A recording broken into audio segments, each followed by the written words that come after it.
Conversations on Conservation. Wow, it's such a tongue twister right here on our Chemolex YouTube channel. Remember to follow us on our social media channels at Chemolex Limited. And today we're joined by Robert Achoge, who's the Director of Communications at Chemolex. And we want to talk about conversation issues from a very practical perspective. So thanks so much, Robert, for your time. Tell us a little bit more about what it is that you do. So thank you so much, Christian, for the opportunity to discuss about what I do at Chemolex. As you said, I'm in charge of communications and liaisons. And in my department, I mostly organize for trainings and for events, for anything that is about outreach at Chemolex. And I'm very happy to be able to discuss that today with you on this topic.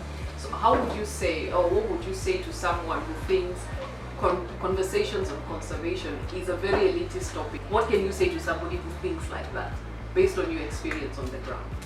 Yeah, it is true. Conservation is about the environment, and we're talking about environment is anything that is surrounding us.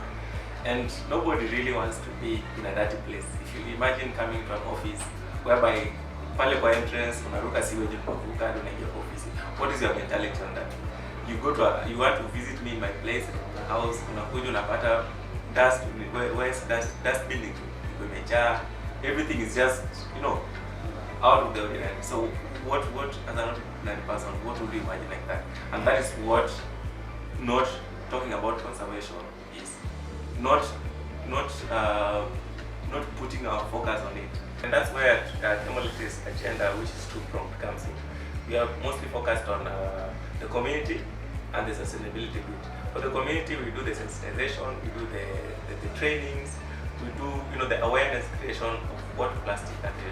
Then there's the sustainability bit whereby we take that plastic and then we recycle it and then form something that can be, instead of it lying in the bin or lying in the waste dump sites, it can be lying in our gardens as a garden seat, it can be lying on our houses as walls, that kind of stuff. So it's a matter of joining hands. Chemolex, the community at large, and the government agencies, talking about council, talking about NEMA, and talking about NMS, which has very nice policies. I don't know where they've reached, but they come up with a policy whereby at least once a Saturday there's going to be community cleanups, so like they do in Rwanda. Yeah, that is very successful in Rwanda, and that is something that we can really borrow and if you put in a policy and then we have good implementation, and this is also where we have a big weakness. Yes, something that we can do and we must do, because honestly, this is no way to live. Yes. When you look at some of these places and kids are playing there, this is no way to live. So as we finish, because this conversation is it's fire. We can talk the whole day. We can talk the whole day. What would you say as we bring this conversation to an end? I just want us to regard plastic as our worst enemy and our best road towards success, because we realize from our research at Chemolex Lab, we realize that plastic, instead of it lying in the dump site, we can actually make very, very nice material from it. We can repurpose the plastic to make beautiful things that you can put in the garden, bird feeders. We can also recycle this plastic to make very nice products that are actually going to be in the market, and it's going to be a game changer in the construction industry. We are looking at blocks, we are looking at pavement blocks, we are looking at ventilation channels, we are looking at poles, we are looking at school children desks, and this is very interesting for us. And we are trying to make plastic be a commodity that ukiona pale kwa dump site, see this is money.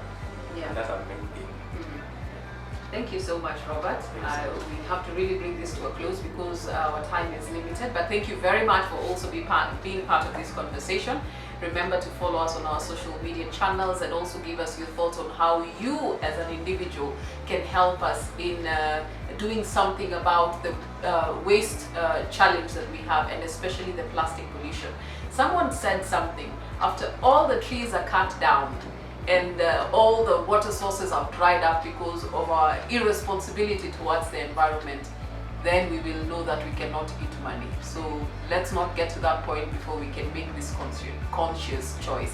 And that starts from a personal responsibility. So thank you very much for being part of Conversations on Conservation right here on our Chemolex YouTube channel. So until next time, take care of the environment. My name is Rizian. Bye.